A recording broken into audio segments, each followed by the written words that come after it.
Welcome to A New Prescription, where we explore modern healthcare, cutting-edge medical research and technology, and the complexities of healthcare politics. Join us as we provide insights and solutions to help you navigate the American healthcare system.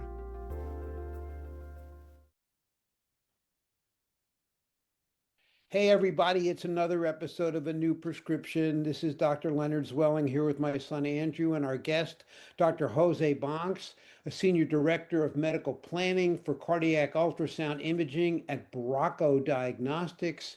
He trained at Washington University in St. Louis, has also been on the staff of the University of Texas MD Anderson Cancer Center, and has been a professor of medicine at the University of Colorado.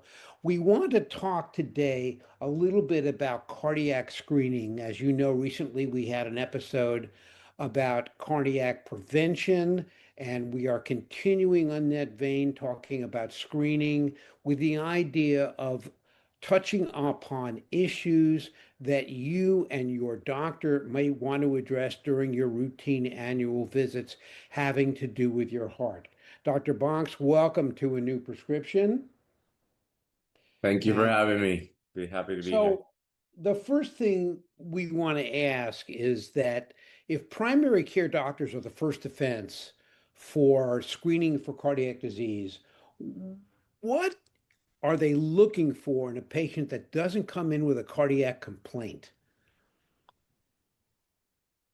Yeah, well, um, uh, unfortunately for them, a lot of cardiac disease goes under the radar for a significant period of time. You know, they don't call hypertension the silent killer for nothing. It is just a collection of things that lead to significant cardiac disease that don't give you any warning. Like who's running around and feeling, oh, my cholesterol is high today. You know, like the high cholesterol and the blood pressure and the chronically high sugar levels, those things that dramatically increase your risk profile, they unfortunately don't give you much warning. And of course, the great army of primary care providers all through our country,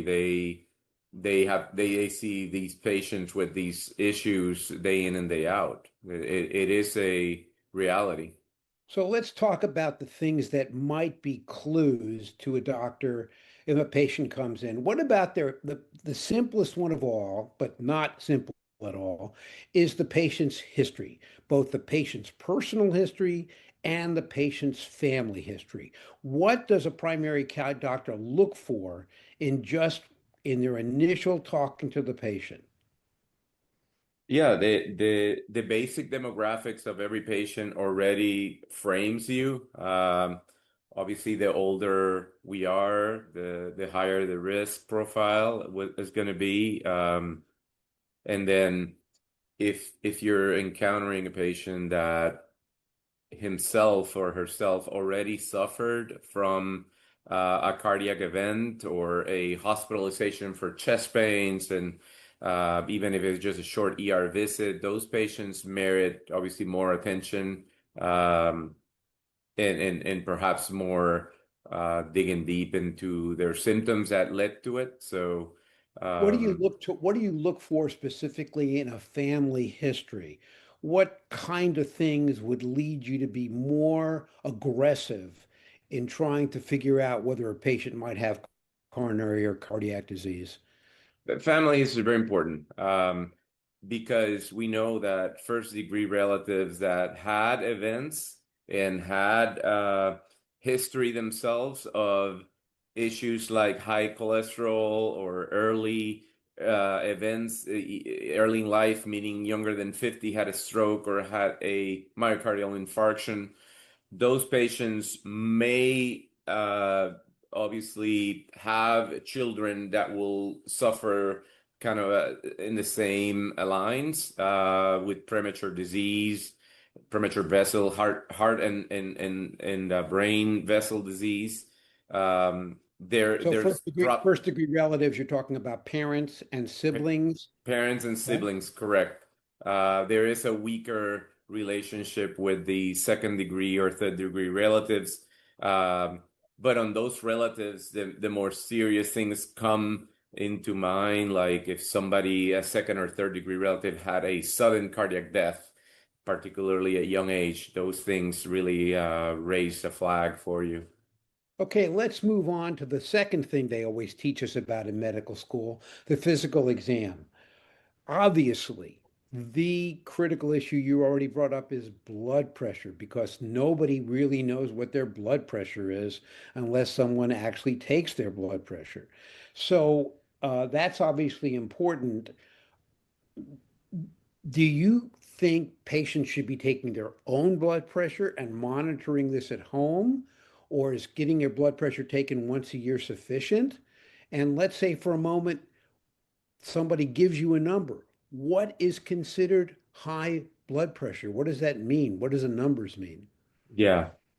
That's a great question, and I do believe that it is the responsibility of most adults to know their blood pressure numbers, and there's many places to get it done for free. So, including your local pharmacy usually has a booth. If not, your even the local firehouse will have it. Um, but a traditionally normal number is 120/80. I think that's pretty widespread knowledge. Uh, of course, there's groups of individuals where we want that number to be perhaps a little bit lower. There's been some studies that in diabetics, the number of 110/70 should be more of a goal, even though it might be aspirational. Um, but in patients who already have some predisposition for vascular disease, obviously a little bit lower would be better. Um, so I think once a year or twice a year it would be even better.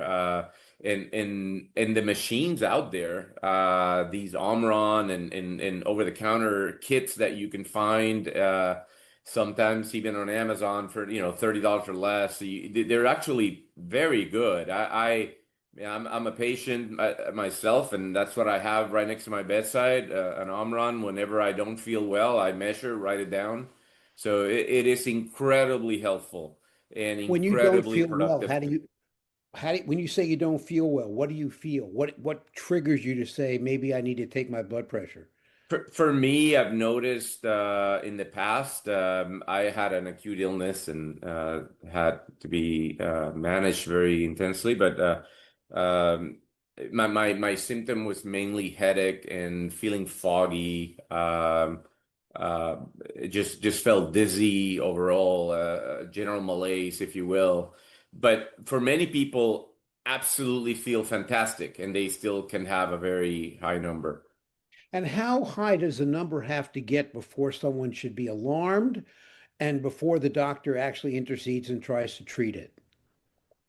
That's also a very good question. In that, I think there's no real absolute on that, and I would introduce sort of a relative number in that particular scenario, mainly because there are individuals that have already other conditions, like having a weak heart. If you have congestive heart failure, perhaps a number above 160 is very detrimental. If you're completely healthy, you may handle a real acute hypertension crisis with number above 160 and nothing major happens. You have time to take medications and bring it lower. But in generally speaking, the risk once it's 165 or higher, it's considered a higher stage of hypertension. 180, 200. Those are numbers in the systolic, the top number that should What be about the addressed second very number, quickly. the diastolic number? How high does that have to get before And a someone? diastolic number above 115 has always been considered dangerous, or in the higher stage. So 165 over 115, above that, it's higher risks in general. But again, it's relative. There's people that at that number can do a visit, then get recommendations in time to take extra tablets or change their prescription and wait for the prescription. The people who have that number and are feeling sick definitely should be, seen more immediately, perhaps in the ER setting, and have therapy. What else do doctors, I mean, we like to think that doctors still use a stethoscope. What are doctors listening for when they listen to your heart, and how does that translate into what they do next? The stethoscope is basically a window into your heart work, and you're listening to the valves opening and closing, and blood moving from A to B. So the main thing is to catch murmurs, which is the sound produced by energy in the form of turbulence. So the noise is created from flow that is, instead of laminar, then it becomes turbulent across what could be a lesion or a valve that is not working properly, either a valve that's too tight or leaking. Those things are important because valvular heart disease can have effects on your heart function. And again, that could go unnoticed for a long time without giving you much in terms of symptoms. So a murmur is the main thing I'm really looking for when I put that stethoscope first in. But you also get the cadence of the heart rhythm, and so if even when you do have normal sounds, normal 1 2 1 2, the lub dub we call it, then you want to make sure that they're in the perfect rhythm and the perfect rate, or within range of the normal, I should say, since there's no real perfect. So those are the key things, and then along with that, then you know exactly also where, because when you put it in one place where you expect the maximum noise and you don't hear anything there, and you hear it somewhere else, then you know perhaps there's some structural problem to be addressed to. So location, the murmurs, and the normal cadence, those are the things that most clinicians are really looking for. And was that what would trigger a visit to a cardiologist where a primary care doctor might refer? Yeah, absolutely. A very abnormal auscultatory finding definitely is a very common reason to be referring to either testing with the ultrasound to take pictures, or and then with those results go to the cardiologist, or just go straight to the cardiologist as well. You're anticipating the next question, which is about fancy testing and maybe not so much fancy testing. Tell us what an EKG even does, because everybody gets one, and I don't think most people understand what it even shows. So the EKG is a very simple way of determining the electrical impulses that are coming out of the heart. It turns out that when your heart is beating, it actually generates some voltage, and it can be picked up on your skin. So they put these leads on you, and as the heart cycle goes through, beating and relaxing, that's the heart cycle, that what we call systole and diastole, then you see the waves of that voltage as it generates, and the heart beating generates a spike, and then the heart relaxing generates a little wave. And there's a normal range of that too, and the EKG is fantastically sensitive for what it's worth to give you the picture of that heartbeat. And then if the waves are looking obviously way abnormal, then that's very indicative of a problem. And So also the the length abnormalities of the segments. So we so have the a name for abnormality, every little wave. And let's talk about the abnormalities that can be picked up on an EKG. One of them you're referring to is the rhythm. So I assume that what people can see, if there is not a regular rhythm of some sort, that would be shown on the EKG. absolutely. That's one of the easiest things to determine. If you're not having regular spikes, and not having your natural pacemaker of your heart leading things. Very easy to determine that very quickly. The EKG is a fantastic tool for that. What about coronary artery disease? There are characteristics on an EKG that would predict for that as well, are there not? Absolutely, and they're very specific. So when you see them, you get a very good degree of certainty. And when you don't see them, also they have what we call a good negative predictive value. So the heart fills its own arteries in the diastole. So in that phase electrically, you want to make sure that the waves are not too raised or too much lower from the baseline, and that the waves follow sort of a natural, curve. Those curves can be very dramatically different when you're having a heart that's suffering from lack of blood flow. So it's very easy. It's very easy to recognize, and primary cares and cardiologists both are very adept at knowing that very quickly.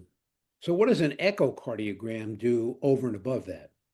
So the echo is like the word says, you send waves and you receive back. It's a little bit more technologically advanced test, I would say.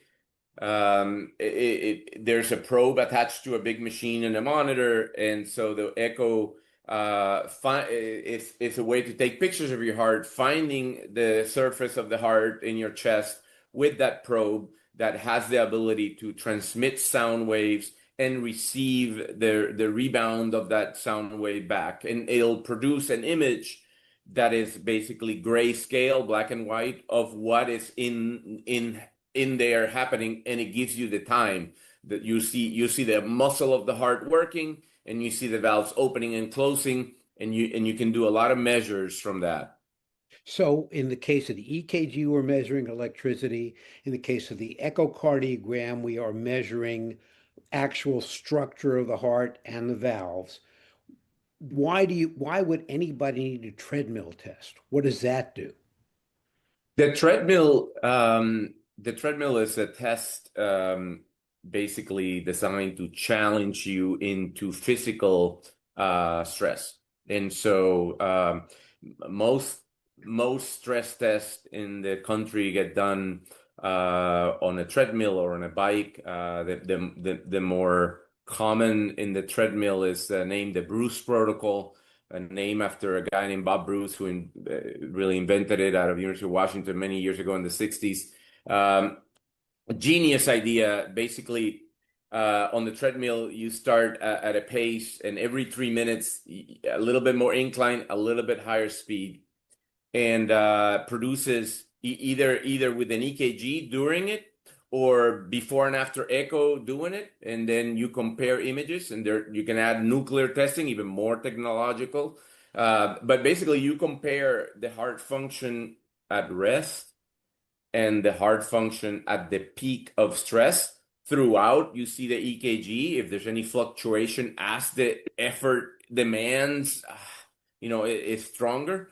And then you get to see if your heart is actually looking great all throughout, or if there's a change. And the more demand you put on the heart, the more oxygen demand you put on the muscle, are you able to keep up? Meaning, are you physiologically competent to give the heart the more blood flow that is asking, or you're not? And at that point, you'll see changes on the EKG and the echo and the set of images. And you can see, oh, well, this was looking very strong now, and now not so good.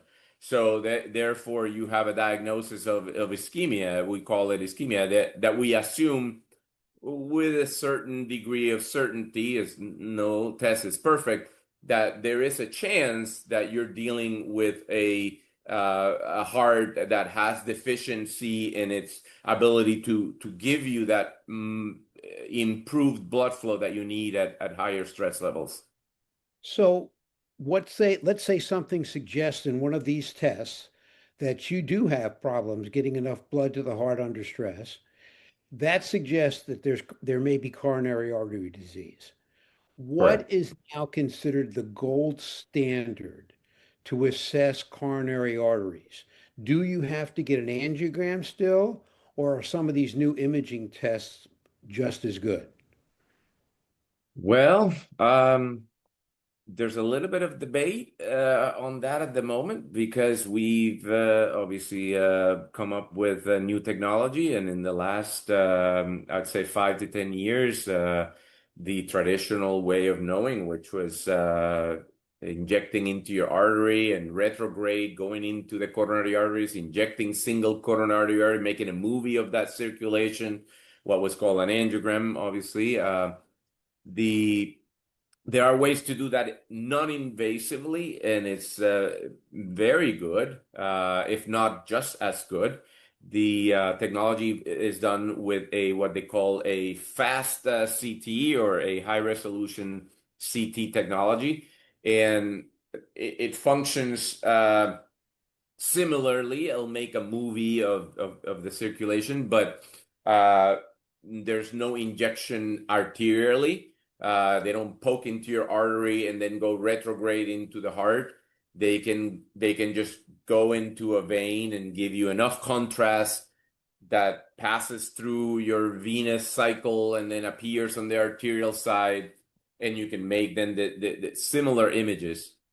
There are some issues with that, because generally speaking, if you do have a patient with a lot of calcium in the arteries, the picture on the CT can be a little more difficult to interpret, and not inconclusive, but you could have the error of overestimating something.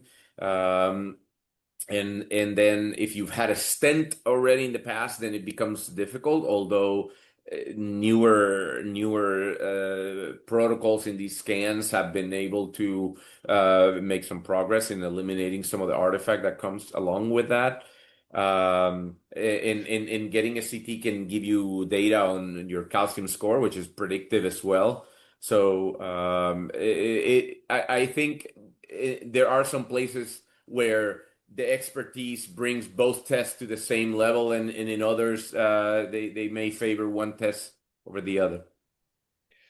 Let's jump a little bit because I don't want to miss out on the new stuff you are doing in the laboratory, and I want to touch upon that. The one other area I wanted to touch upon, because it's becoming a little bit more prevalent, and we're actually going to do a whole show on this later, but that's the way whether cardiologists can be a window to sleep apnea. Are there things that cardiologists do, like EKGs and exams, that may trigger the notion that a patient may have sleep apnea? And to get a little personal, that is how my sleep apnea was diagnosed. I had an episode of atrial arrhythmia when I was in Washington, D.C., and immediately the cardiologist said, we're going to fix the atrial arrhythmia, but then we're going to work you up for sleep apnea. And she did, and I had it. So what are doctors looking for in the cardiac workup that might trigger a look at sleep apnea? That's a very interesting area, Len, and thank you for asking. So sleep apnea obviously affects the condition of breathing and our own oxygenation capacity, and that is intimately linked to heart function and vascular function. As you know, then when we have sleep apnea in our sleep, not only we don't get enough rest, and there's not enough time to maybe during sleep do the functions that help you heal blood vessels and give them the rest. But those periods of sleep apnea basically lead to lower levels of oxygen, and during the lower levels of oxygen, then you as a response increase catecholamine levels in your body, the stress hormones, And that imbalance alone puts stress on the heart, puts stress on your blood vessels. And so cardiologists can find patients that have sleep apnea because they have hypertension, and maybe like it happened to me many times in my clinic, a hypertensive patient, known hypertensive patient, on one medication, two medications, three medications, four medications, and still not responding as expected. That should already, set your alarm, like maybe you're dealing with sleep apnea in the background. This might be one of the root causes for that situation where the blood pressure is not responding, or the blood pressure is there high to begin with. So and it can happen on patients with or without the obesity and the snoring. So those things you have to kind of Yes. keep an eye out for.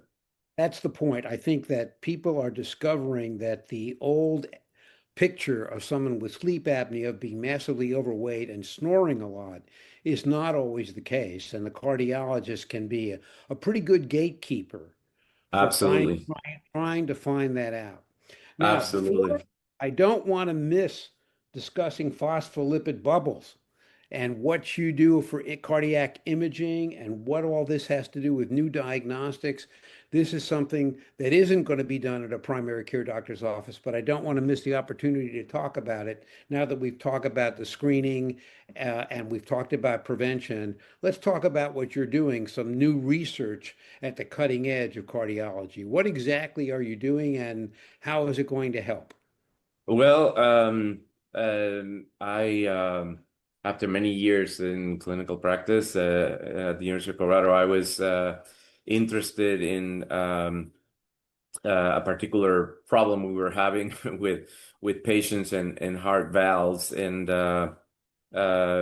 what we were one of the ways that you improve the technical quality of an echocardiogram is by injecting microbubbles into the circulation. So there are three commercially available products in the US, but there's many other bubbles that people are making for research purposes. And these bubbles basically are so little spheres that are smaller than a red blood cell and largely made with inert compounds. So the shell is mostly pretty close to natural phospholipids, so they form into a little bubble, and inside they all have an inert gas. So once the bubble breaks, you breathe out that gas without any effect with anything in about 5-10 minutes. So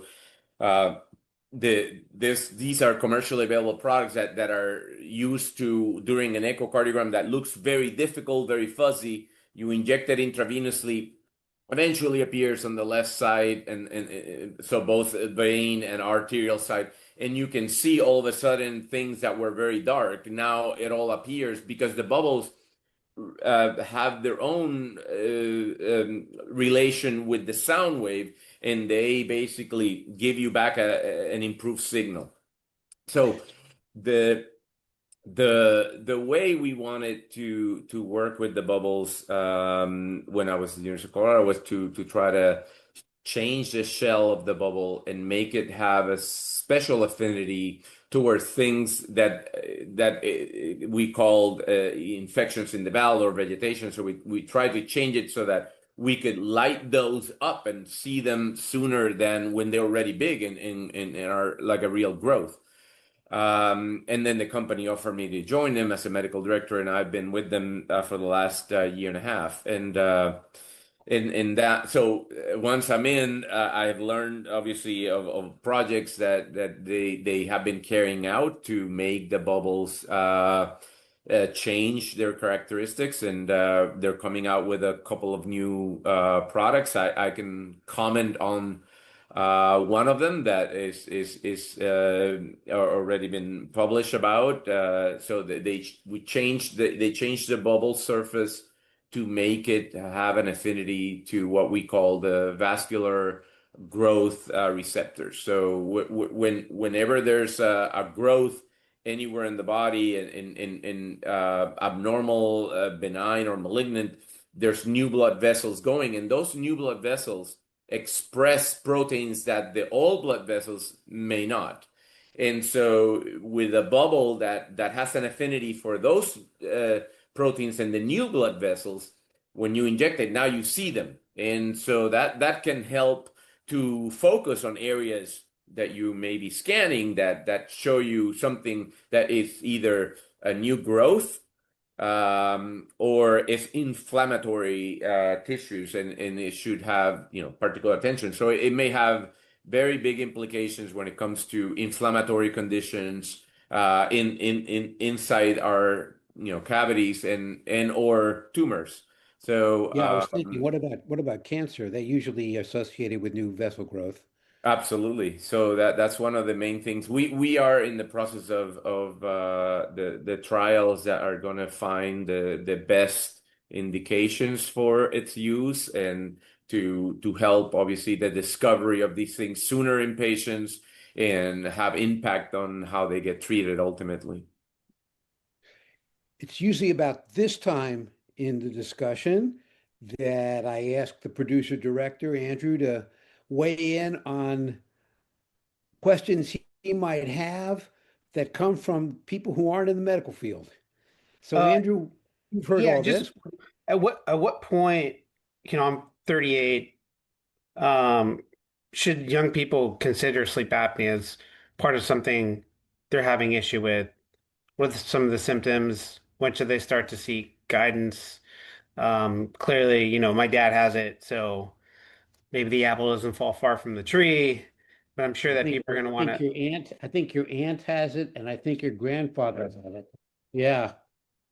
Well, if you were definitely, if you were overweight, Andrew, you don't look like you are, but if you were and people tell you you're snoring very loudly, that raises the flag and you should be tested.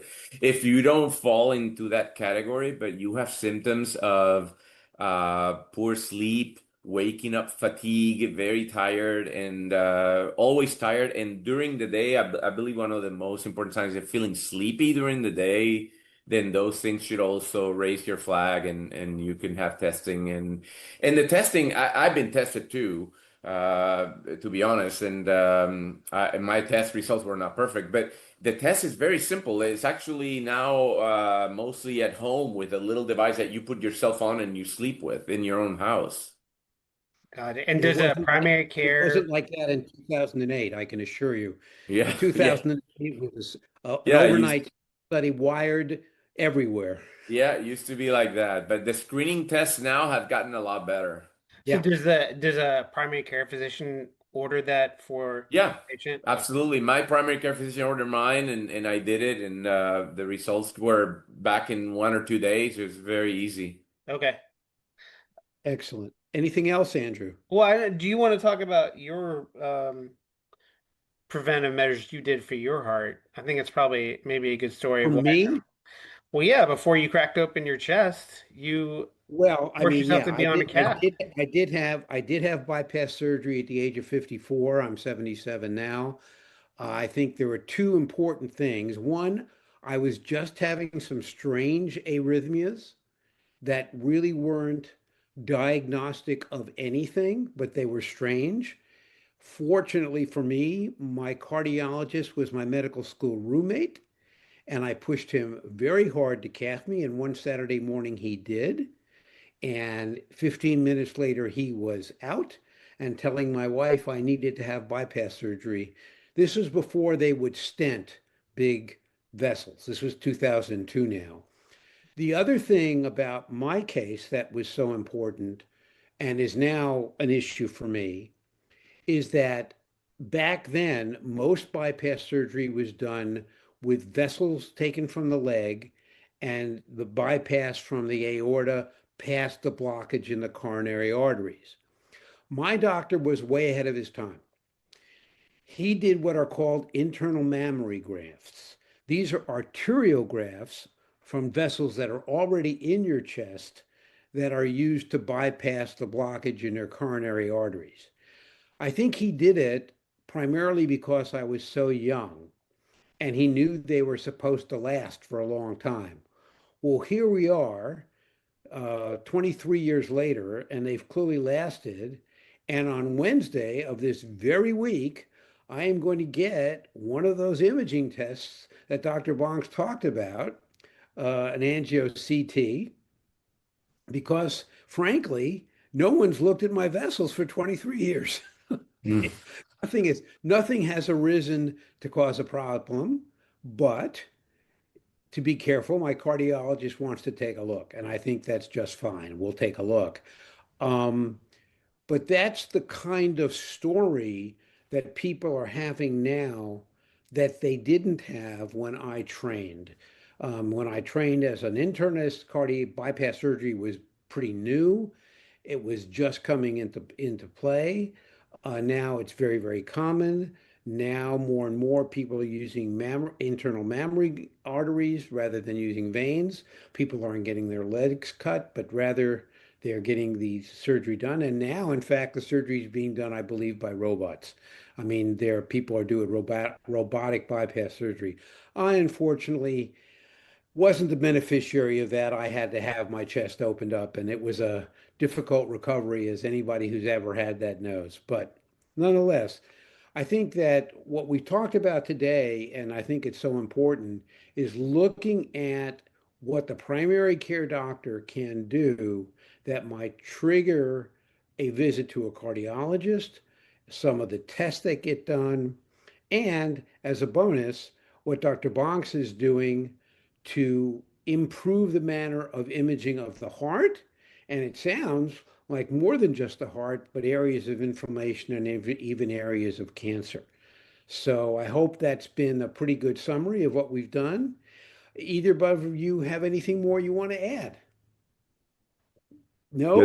Just want to say that there's nothing like mental peace. That peace of mind is priceless, and unfortunately, like we started talking in a lot of cardiac conditions, we have such good compensatory mechanisms that it's sometimes too late, and you go a long time without symptoms. So it's good to be early, proactive, and check in with your primary care, and if something doesn't feel right, then with a cardiologist, of course. Thank you so much for joining A New Prescription. We're so excited that you stopped by. Please join us on our social pages at A New Prescription, and also subscribe to our YouTube channel at A New Prescription YouTube. Remember, your health is the most important thing to you. We'll see you next time.